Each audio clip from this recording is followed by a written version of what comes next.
প্রশ্নের মধ্যে বলা আছে ক্ষমতার বাইরে থেকে অনেক ভালো কাজ করা যায়। আমরা ক্ষমতায় ছিলাম কবে? আমরা তো ক্ষমতাই নাই।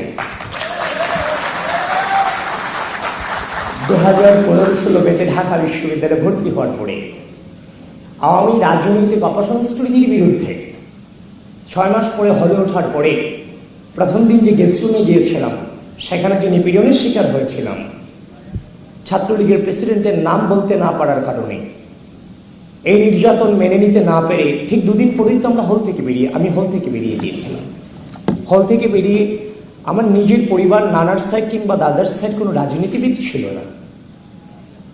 সে সময়টাতে আমি আমার হৃদয় দিয়ে অনুধাবন করলাম, এই যদি হয় বিশ্ববিদ্যালয়ের পরিস্থিতি, এগুলোর বিরুদ্ধে কাউকে না কাউকে দাঁড়াতে হবে।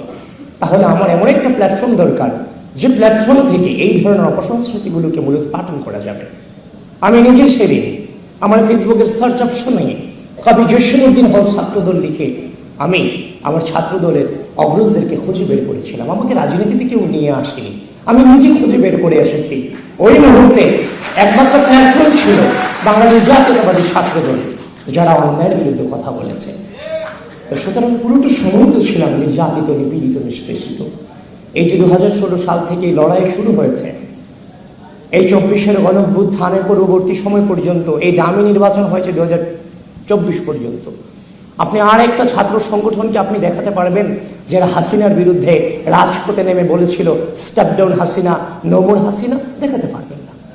সকালে আমরা ঘুম থেকে উঠে বের হতাম যে অবরোধ সফল করতে হবে, হরতাল আমাদেরকে সফল করতে হবে।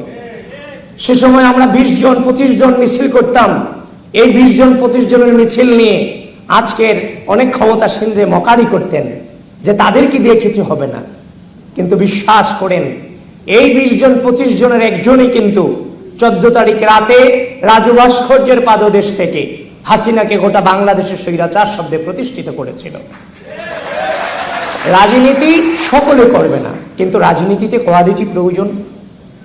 একজন জেনারেল স্টুডেন্টের পক্ষে ফ্যাসিবাদকে সরাসরি স্বৈরাচার বলা তখন আসলে সম্ভব ছিল না।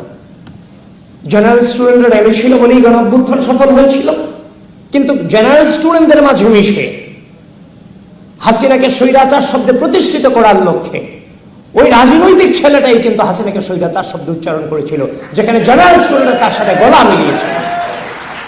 সুতরাং আমাদের কণ্ঠে আমরা হাসিনাকে স্বৈরাচার শব্দে প্রতিষ্ঠিত করেছি এবং গোটা জাতিকে শিখিয়েছি। সুতরাং বারবারই আমরা ক্ষমতার বাইরে ছিলাম এবং 5 আগস্ট পরবর্তী সময়ে এই গণঅভ্যুত্থানে দৃঢ় ভূমিকা রাখার পরে 6 আগস্ট থেকে মসজিদ, মন্দির, থানা, পাহাড়ের মধ্য দিয়ে আবারও কিন্তু আমরা রাজপথে ছিলাম। সুতরাং আমরা কিন্তু ক্ষমতার 7 বিন্দু পরিমাণ গ্রহণ করার চেষ্টাটুকু আমরা করি।